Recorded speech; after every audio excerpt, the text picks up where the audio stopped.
20 minutes, 25 minutes. Want to take some thoughts, some comments, maybe a few questions from around the room, and then we'll come back to the panel a couple of times. Debbie has helpfully put on the table a few questions at this point about voice, different donor perspectives.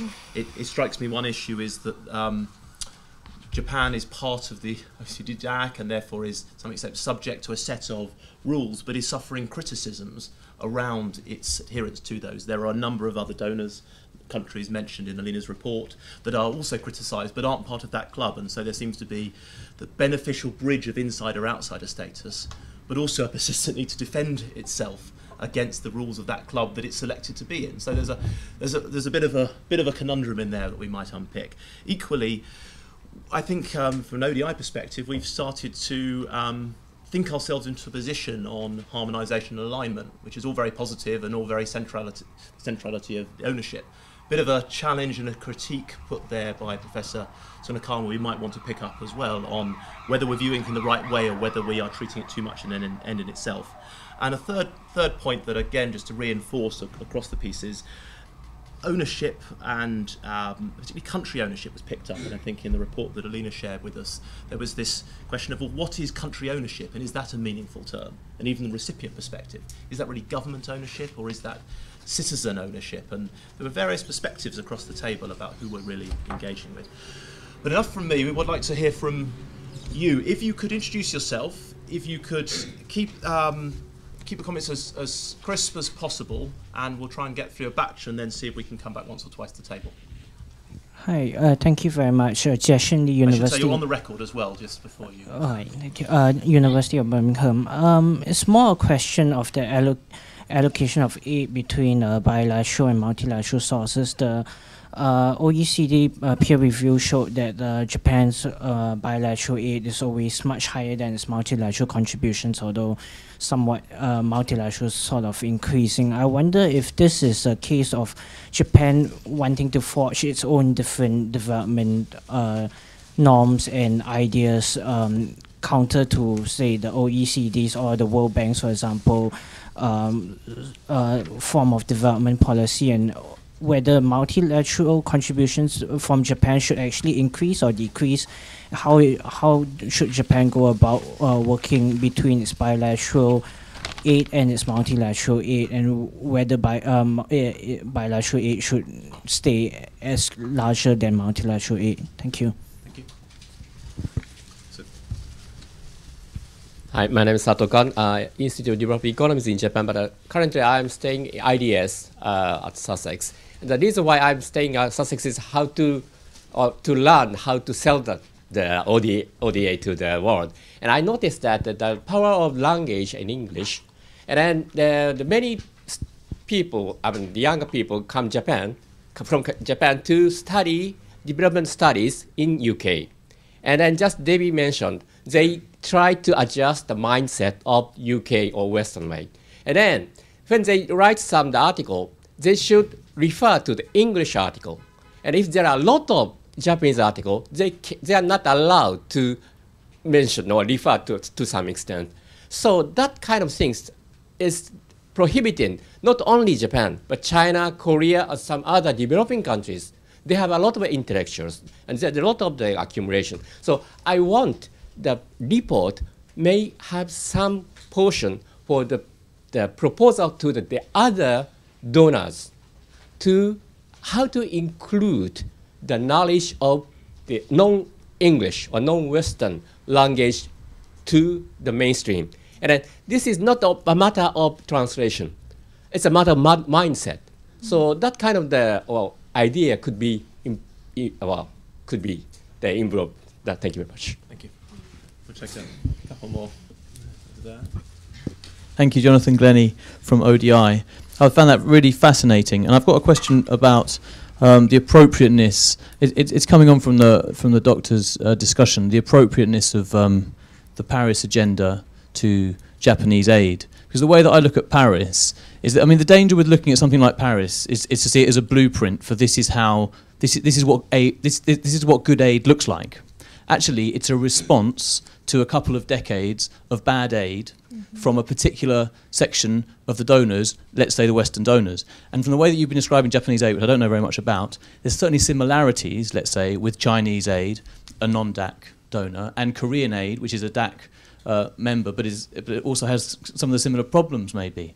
The problem of ownership. Ownership needs to be emphasised in a context where it's been utterly de-emphasised for 2 decades. But in a context where it's actually, at the heart of a development proposal, maybe the other, maybe the opposite needs to be emphasised. So my question really is, for Japan, and the final thing is, talking to some African governments, they might say Western donors do need to follow Paris, other donors may not need to follow Paris because they don't have the same problems. So the question is, where does Japan fit? And you've already brought this subject up. I'm just asking, finally, where should Japan fit in that rather complex scenario? Great. Let's just take a couple more. I'll come back. There's one right over here. Let's get 1 or 2 more, and then we'll let you have a say before people respond. Hi, it's Daniel Yo from WaterAid here. I wanted to ask around the civil society engagement side. 2 fronts. First of all, to understand what some of the reasons why there's this limited level of engagement within Japan with civil society, and secondly, what does the sort of Japanese model for that level of engagement and for that future kind of look like? We'll take one more and then we'll get a couple of quick thoughts and come back. Thank you very much. My name is Masumi Owa from Warwick University, and thank you very much for the interesting presentations. And I personally think that Japan should make more effort to constructively add value to the discussion or discourse in the international forum.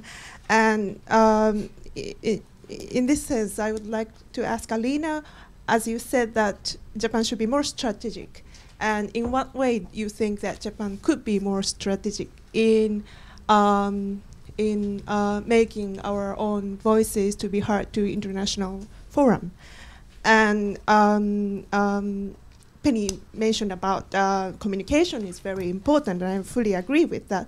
But on the other hand, I also think that especially in this time of emerging donors and reforming how international aid actor could be, I think the DAC can also can be changed in a way that different voices can be heard. But that also involves trade-off between opening up to different voices and abiding, the level of abidance by the probably including existing donors. So what do you think the proper or right level of these 2 trade-offs? Thank you. I'll take a quick run through the panel. Please don't feel obliged. In fact, please don't try and answer every question, but just pick 1 or 2 each that you'd like to make some comments on. Bear in mind we've had something about bilateral, multilateral, something about the role of non-English language and the dominance of English, the appropriateness of the Paris Agenda, civil society engagement and what that really means in Japanese context, and then the voice point that I think Debbie mentioned and the added value discussion there. So 1 or 2 of those if you would. Okay, I will venture some hypothetical answer to the question about multilateral and bilateral, because I do think that, as Penny was mentioning, the logic of Japanese aid is coherent with the way Japan gives aid. And I think its emphasis on bilateral is reflective of the fact that aid should be mutually beneficial, which is more difficult if it's multilateral. And there is an interest within Japan to make sure that it's as visible as possible. So if it's too multilateralized or whatever, you lose that visibility. So I think from that, I can see why there's a preference towards bilateralism. But having said that, and again, we go back to the point of size, in overall size, Japan has been very heavily involved in multilaterals as well. So that's important.